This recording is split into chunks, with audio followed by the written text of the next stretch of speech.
Tumsifu Yesu Kristo. Asalamu alaykum. Bwana Yesu asifiwe. Mpendwa mtazamaji, naitwa Uncle Tom Mpanji, mpashanaji wako. Karibu sana, tuendelee kuambatana sote katika kupashana, kuhabarishana, kuinjilishana, lakini vile vile kukosoana na kutahadharishana pia.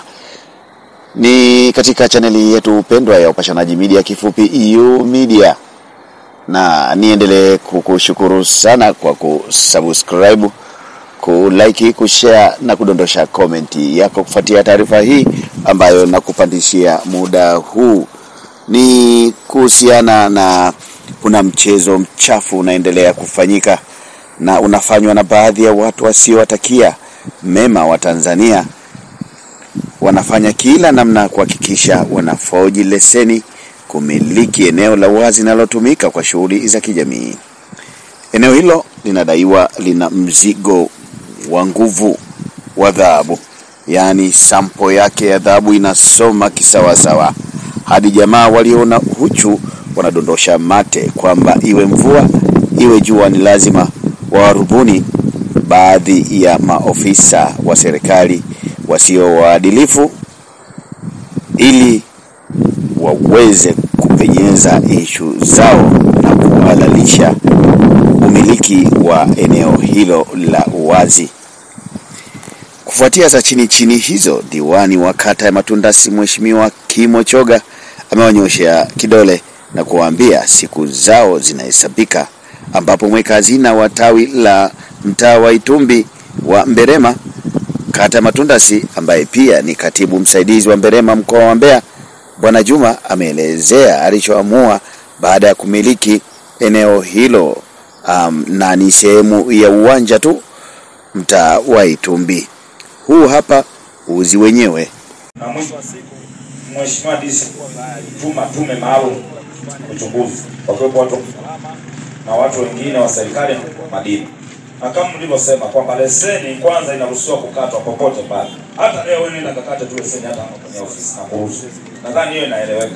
Sasa kama wewe Bwana Tobi unataka kuchimba hapa, ndio tukae tuzungumze na wananchi, tutawaambia kwamba wewe unataka kuchimba pale, kama utahamisha uwanja au utafanyaje. Lakini naomba nikuhakikishie, bila kufanya hivyo hautachimba. Mimi nipo kwa niaba ya mwenyekiti, na wala sio maamuzi ya mwenyekiti aliyopo sasa, wala si maamuzi ya mwenyekiti aliyopita. Ni maamuzi ya serikali kuhakikisha mali za wananchi au mali za umma zinalindwa pasipo shaka ya aina yoyote. Aende akachukue asilimia kwa watu wote wanaochimba pale. Mimi ninachojua nasubiria huyo anayesema amekata leseni, kwa sababu mchezo ulioko pale mimi naujua. Mwenyekiti ametukuta tuko na ile lashi swala la kwamba kuna mtu pale amekata leseni, mimi sitambui. Na mwenyekiti, naomba usikoseshe mapato, usiokoseshe mapato wananchi. Ana milima pale na mlima unaoondoka wote watoe asilimia. Huyu anayesema amekata leseni hiyo tunamtaka aje, kwa sababu mimi najua mchezo wote. Na Dodoma nitaenda na nitafika nitapatana naye. Na mchezo uliochezwa namfahamu, mpaka mtumishi wa ndani ya ofisi ya madini yumo, nitamuungua. Na niungua baada ya kuona hiyo lashi. Kwa hiyo 7 kama mnakumbuka, katibu wa serikali alikuwa marehemu Ibrahim. Goli la mwisho huku nimekiba mimi. Nilikuja nilijiwa na katibu kwamba hili ni eneo la mpira. Unaona? Toka miaka 2017 mahali pale nikaachia. Swadakta kabisa, mpendwa mtazamaji na mfuatiliaji wa chaneli yetu pendwa na ya nguvu kabisa ya Upashanaji Media, kifupi U Media. Naitwa Uncle Tom Mpanji, mpashanaji wako.